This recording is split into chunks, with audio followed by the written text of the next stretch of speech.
Vanjo Merano po ng PanlasangPinoy.com.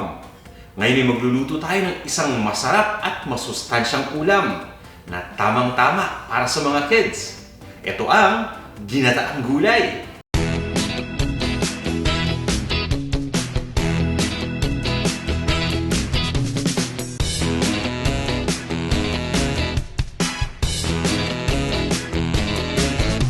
Ito yung mga ingredients na gagamitin natin para sa dish na to. Kalabasa, sitaw, karne ng baboy. Ito naman yung hipon, sibuyas, bawang, at nor ginataang gulay recipe mix. Ito yung 45-gram pack. Bukod sa mga ingredients na to, kailangan din natin ng tubig at ng mantika. At ito naman yung kumpletong listahan ng mga ingredients, kasama ang sukat ng bawat isa.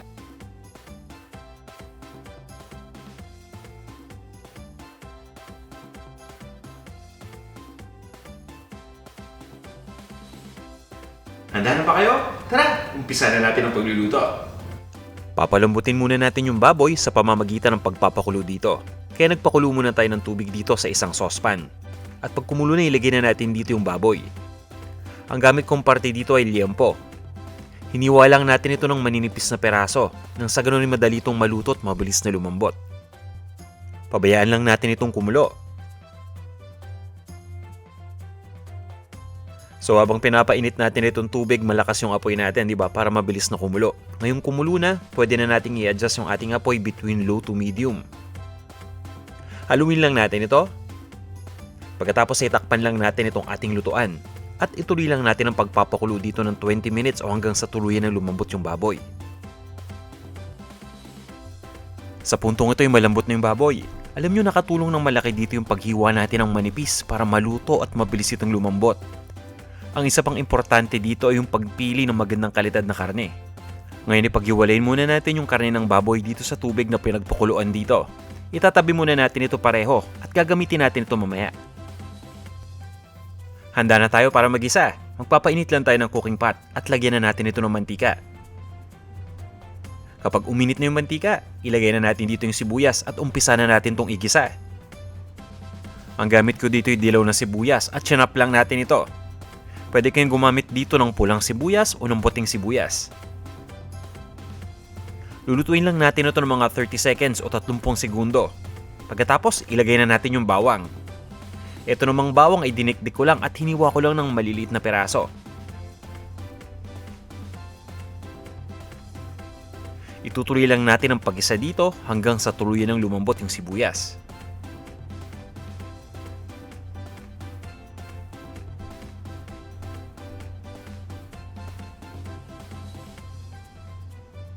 At ngayong malambot ng sibuyas, pwede na nating ilagay dito yung karne ng baboy. Ito yung pork belly o yung liempo na napakuluan na natin.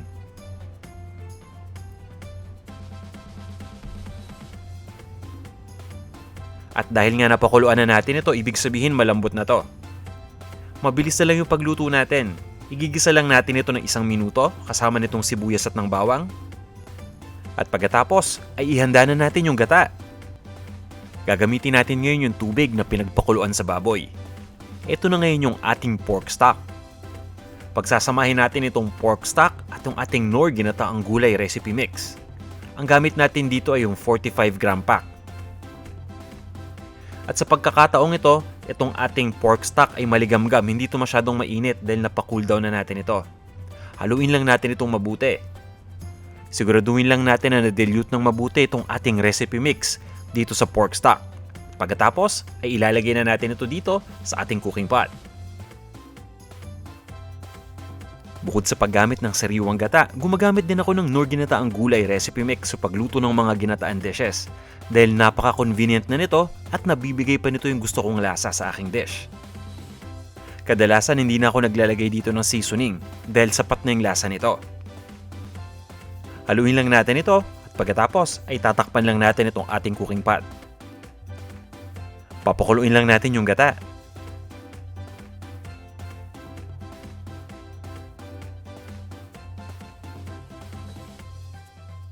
Habang pinapakulo natin tong gata, ang gamit natin ay high heat.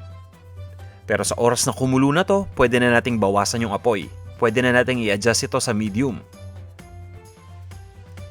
Hahaluin lang natin ito nang sa ganun ay maiwasan natin na mamuo yung gata.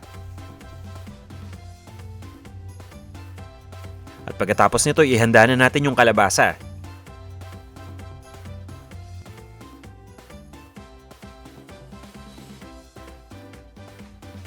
Ito na yung ating kalabasa. Hiniwa ko lang into cubes. Ayan, napaka-healthy na gulay nito. Mayaman ito sa vitamin A, pampalinaw ng mata. Haluin lang natin ito. At pagkatapos ipabayaan lang natin na maluto ito ng mga 3 minutes.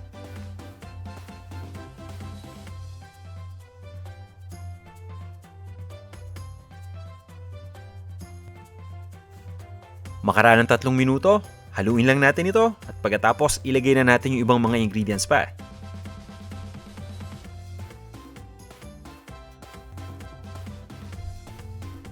Unahin nating ilagay dito yung hipon. Ang gamit natin ditong hipon na yung sariwang hipon, tinanggalan lang natin ang shell at ng ulo.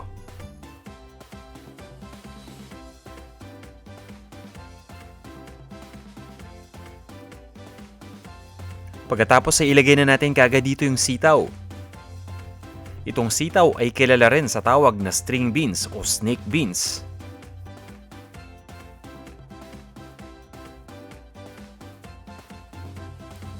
Ito na lahat ng mga ingredients na kailangan natin dito sa ating dish. Hahaluin lang natin ito at pagkatapos ay tatakpan lang natin itong ating cooking pot. Papabayaan lang natin itong maluto ng mga 5 to 7 minutes pa.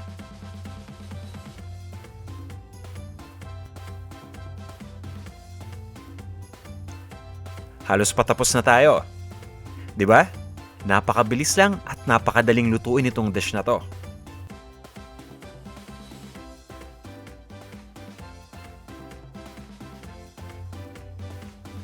Ipapaalala ko lang dapat may sinaing na tayo na kanin sa mga oras na to.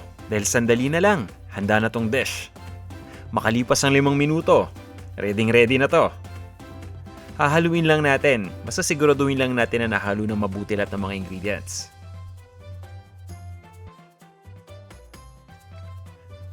Eksakto lang yung timing natin sa pagluto dito ng sitaw.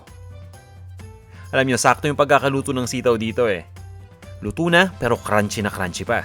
Yan ang gusto ko. Kung gusto ninyo ng malambot na sitaw, pwede pa ninyong tagalan ng konti yung pagluluto.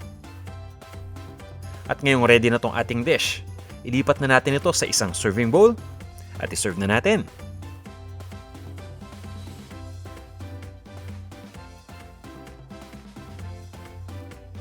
Napakadali ng lutuin at healthy pa. Ito na ang ating ginataang gulay.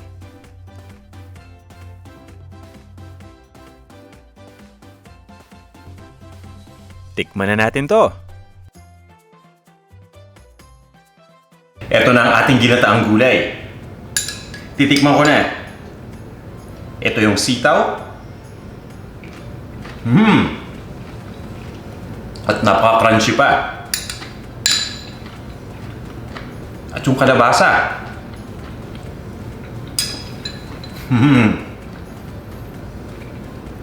Ang sarap. Gustong-gusto ko yung pagka-crunchy ng sitaw. Tamang-tama lang yung pagkakaluto natin sa kalabasa.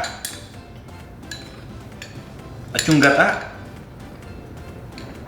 Napaka-rich and creamy talaga nito. Sigurado kong magugustuhan nito ng lahat. Lalong-lalo na yung mga kids. Kaya kung yung mga anak ninyo mahirap pakainin ng gulay, isang magandang solusyon dyan, isang magandang idea, lagyan natin ng pork at ng hipon. Gawin natin ginataang gulay na katulad nito. Kanin na lang ang kulang. Okay na to. Kaya sa mga mommy and daddies dyan na may mga anak na medyo mahirap pakainin ng gulay, sa tingin ko, magandang idea itong dish na to. Nutritious is delicious. Yan ang gusto ko dito sa dish na to. Bukod sa masarap na, masustansya pa. Maraming salamat sa inyong lahat sa panonood nitong video na to. At sana huwag niyong kalimutang i-like kung nagustuhan niyo itong ating recipe.